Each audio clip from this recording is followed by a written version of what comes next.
اور حدیث میں اللہ تعالیٰ کے پیارے پیغمبر صلی اللہ علیہ وسلم فرماتے ہیں آدم کے اولاد یعنی انسان کے قدم اپنی جگہ سے ہلیں گے نہیں جب تک کہ ان سے 5 سوال نہیں کیے جائیں گے.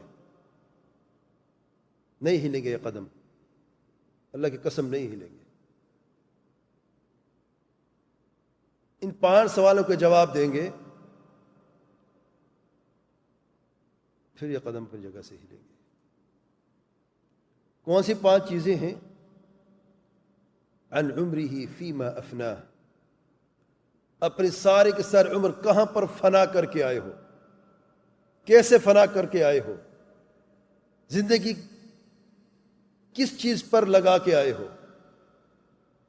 عن عمرہ فیما افناہ، سارے کے ساری زندگی 60 سال کی زندگی تھی، 70 سال کی تھی، 80 سال، 90 یا اس سے کم یا اس سے زیادہ.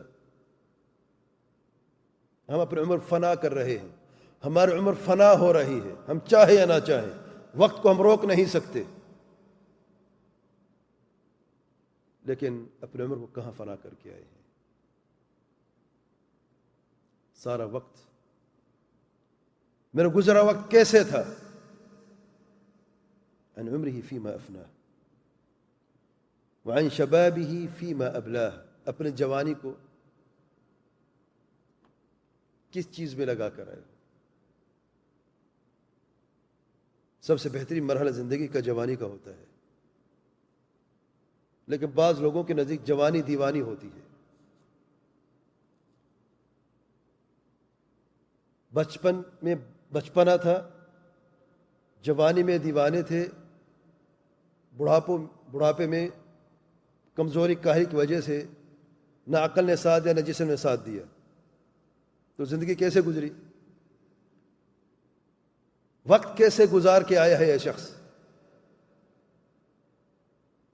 تیسرا سوال اور چوتھا سوال ایک ساتھ ہے.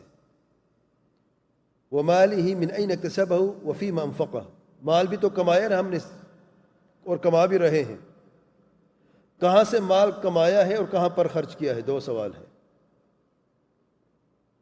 ہم مال کمانا تو جانتے ہیں، مال خرچ کرنا بھی جانتے ہیں، بلکہ بعض لوگوں کی زندگی وقف ہو چکی ہے اسی مال کمانے میں اور مال خرچ کرنے میں.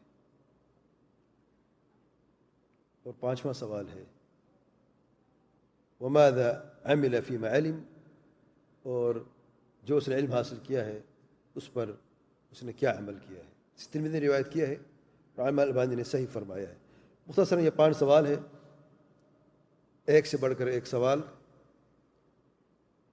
اور ان سب سوالوں کا تعلق ہماری زندگی سے ہے، خصوصی طور پر جو ہماری گزشتہ زندگی ہے، ہمارا گزرا وقت کے متعلق یہ سوال ہوں گے.